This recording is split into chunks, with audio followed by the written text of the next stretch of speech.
जो वहां कोई पांडे एसडीओ हैं, उस एसडीओ की पूरी जांच होनी चाहिए। उसकी भूमिका संदिग्ध है। दोष पब्लिक का दिया जा रहा है। आपने कोई आंसू गैस नहीं चलाया, कोई पानी नहीं चलाई, कोई लाठी, उसके बाद आपने सीधा फायर कमर के नीचे नहीं करके कमर के ऊपर, सीने और माथा में कर रहे हैं। आप घर में ढुक ढुक के मारा गया है। सारे घर तोड़ दिए गए हैं डीएमएसपी के मौजूदगी में। कुछ बाकी ही नहीं रहने दिया है दरभंगा में। जो लोग इसमें दोषी हैं उसको सस्पेंड करिए और इंक्वायरी बैठा करके जो लोग दोषी हैं उसको डिस्चार्ज, नौकरी से बर्खास्त करिए। और उसके बाद जिनके राइफल से और रिवॉल्वर से गोली चली है उसको आप 302 पर मुकदमा करें। तो पहले भी मैं स्मार्ट मीटर को लेकर के सवाल खड़ा उठता रहा है कि स्मार्ट मीटर ये बोझ सा बनता जा रहा है। ये आम आदमी स्मार्ट मीटर को लेकर के बहुत परेशान। बल्ब जली नहीं, बल्ब डीम जली, पंखा चलता नहीं है। एक दो हम वोचर भराते हैं और वोचर खत्म हो जाता है। एक तो यह सवाल बड़ा कॉमन आदमी के लिए परेशान होता जा रहा है। दूसरा सवाल है कि बिजली इधर 6 महीने से लगातार कहीं भी देखिए बिजली की पूरी कटौती हो रही है। पूरा आपको समझिए कि 6 घंटा 7 घंटा बिजली नहीं रहता, 8 घंटा बिजली नहीं रहती है। शहर में 5-4 घंटा बिजली नहीं रहती है।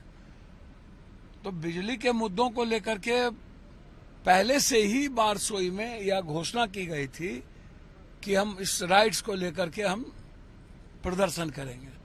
तो जब मुद्दों को लेकर के बहुत सारे इसमें जनप्रतिनिधि, मुखिया, इसमें सभी लोग लेकर के घोषणा किए थे, तो फिर मैं जानना चाहता हूं कि यहाँ के जो पदाधिकारी हैं वो पहले से क्या कारण था कि आंसू गैस, पानी की बौछार से लेके पूरी तैयारी नहीं थी।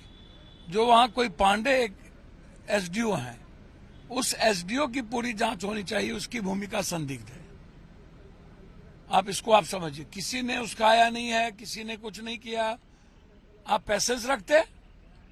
अब हमारे पदाधिकारी बोल रहे हैं कि जिसने उस्काया उस पर एफआईआर करेंगे, उसको ढूंढ रहे हैं। मतलब है कि सुरसुर और मुरमुर, मतलब शीशे के घर में रह करके हमेशा पदाधिकारी पत्थर चलाते हैं। अब दोष पब्लिक का दिया जा रहा है। आपने कोई आंसू गैस नहीं चलाया, कोई पानी नहीं चलाई, कोई लाठी, उसके बाद आपने सीधा फायर कमर के नीचे नहीं करके कमर के ऊपर, सीने और माथा में कर रहे हैं। आप ये जो यहाँ के बिल्कुल जो निरंकुश पदाधिकारी बिहार में लगभग हो चुके हैं। पूरी की पूरी हमारी सरकार को बदनाम करने की साजिश इन पदाधिकारियों की है। इसको आप समझ लीजिए। दरभंगा में भी पदाधिकारियों ने बुरे तरीके से पीटा है। घर में ढुक ढुक के मारा गया है। सारे घर तोड़ दिए गए हैं डीएमएसपी के मौजूदगी में। कुछ बाकी ही नहीं रहने दिया है दरभंगा में। दो समुदाय के बीच तनाव हुआ, उसको लेकर के बहुत बुरी स्थिति है। इसलिए पूरे बिहार की जो पदाधिकारी की स्थिति है, जहां देखो लाठीचार्ज, जहां देखो, जिस पर देखो हम अधिकार मांगने गए, नियोजित का लाठीचार्ज, हम अधिकार मांगने गए लाठीचार्ज।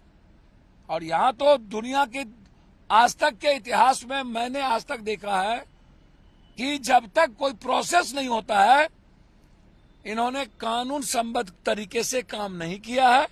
प्रोसेस सही नहीं था और सीधे सीने और माथे में गोली दागने से सीधा है मेरा कि 302 का मुकदमा होना चाहिए। एक सबसे बड़ी बात, पूरी इंक्वायरी होनी चाहिए। इसमें एसडीओ की भूमिका क्या, और लोगों की क्या है।